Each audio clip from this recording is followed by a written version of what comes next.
It's an all too common story in America's inner cities. Boy meets girl, girl gets pregnant, boy skips out, girl has to work to support baby. So who steps in? Grandma. The number of grandparents raising their grandchildren is on the rise, and that's led to some troubling concerns. How are seniors, given their slower pace and lower earnings potential, supposed to handle physical and financial challenges of raising kids? Well, in the South Bronx of all places, we found something of a solution. Safe, affordable housing that is open exclusively to grandfamilies. There, they find not only safe haven, but also some much-needed social services and a sense of community. And here it is. At 951 Prospect Avenue, splashes of color illuminate the community and the lives of 50 families inside, one of which is headed up by Lucy Walters. Oh, this is my kitchen. I fixed it up like this. At age 78, she found herself raising not just a grandson, but a great-grandson as well. Does that frustrate you? No. No. These kids give me life. Give me life. I'm 78 years old. And you're happy raising? Yes, I am happy raising my two grands.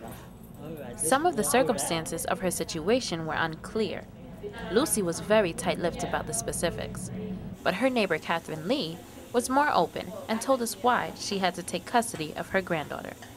My granddaughter would be, you might as well say, taking care of herself at 1.5. That was 17 years ago. Catherine raised her granddaughter because her own daughter was struggling through life. She was on crack. So what about your relationship with your daughter now? Well, my daughter passed. How were your emotions? How did you feel when your daughter passed away? Well, when she passed away, I felt that she was better off because she wasn't suffering no more. She wasn't sleeping on the subways no more. She wasn't in danger no more. You have your granddaughter. Is there ever a point where you say you want to not make her like her mother? All the time. And she would always state that she's not going to be like her mother. She's going to finish school regardless of how old she is. She's going to graduate. Where's her father? He's in Ohio somewhere. I asked her when she was about 9.5, I gave her the option. Do you want to live with your father or do you want to stay with me? She said she wanted to go with her father. Okay, I let her go with her father, but I also told her at any time that you feel that you don't want to stay, my door is always open. She stayed there for about 1.5 months, and my doorbell rung. Her father was bringing her back because she didn't want to stay. The Grandparent Family Apartments is funded by Presbyterian Senior Services. Along with helping grandparents, this building is a place where children can improve not only their personal lives, but their academic career as well. Social worker Michelle Chappell is the director of this program. She says the services go beyond the bricks and mortars of the building. It's about supporting grandparents raising minor children. When the kids turn 23, they are provided with services to get them ready for the real world. We do money management to help them find an apartment. We help them figure out how to live, okay?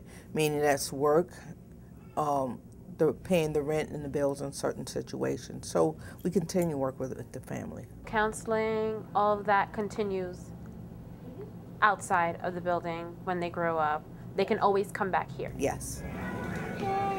But in this intergenerational building, the kids are top priority, like 5-year-old Miguel, who uses the building's services to be like a kid. Miguel's grandmother, Amelia Musio, told us how attached he became to her, so much that he sometimes becomes jealous, even of his grandmother's husband. My husband had came to visit, right? I had some information to give him, and he just gave me a smack on the lip, right? And Miguel, he just went in the room, you know. I didn't pay too much attention. And when he came back, he had his little things in 2 bags. He had his clothes ready to go because he told me, he said, And I said, where you going there, baby? He tell me, he said, you have Jerry, he told me. That's my second husband. And I said, what do you mean you got Jerry? He said, I'm out. Just like that. Wow. And I put him on my lap, and I told him, I said, you know what? I said, you know you still the man of the house. I love you. I said, what am I going to do about you? I said, Jerry, he's not here to stay, you know. And then you know what? He got down, and he went and put his clothes up and said, and I said, you're not going nowhere, are you? He said, no.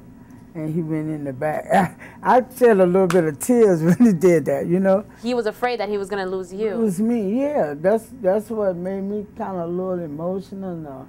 And I reassure him, you know, that I love him. I tell him every day, too. He tells me that, too. Every day he tells me. Mothers and fathers who walk out on their children can have a long-term effect no matter the age. And the grandmothers feel it's their responsibility to pick up the pieces. Like Evelyn Relaford, who is raising her great-grandchildren after she felt that her granddaughter wasn't fit to take care of her kids. Do you feel that you're breaking the cycle? I hope so. You know, I'm trying to stop these mothers from abusing their children, because there's a lot of it going on. Evelyn's daughter walked out of her child's life. That child has since had sons of her own, who she now has abandoned. When you first adopted your great-grandchildren, how did they feel? I know they were comfortable with you because you're your Nana, you know? But how did they feel when they didn't see their mother more and more, like time just went apart? Like I say, it really hurt the oldest one.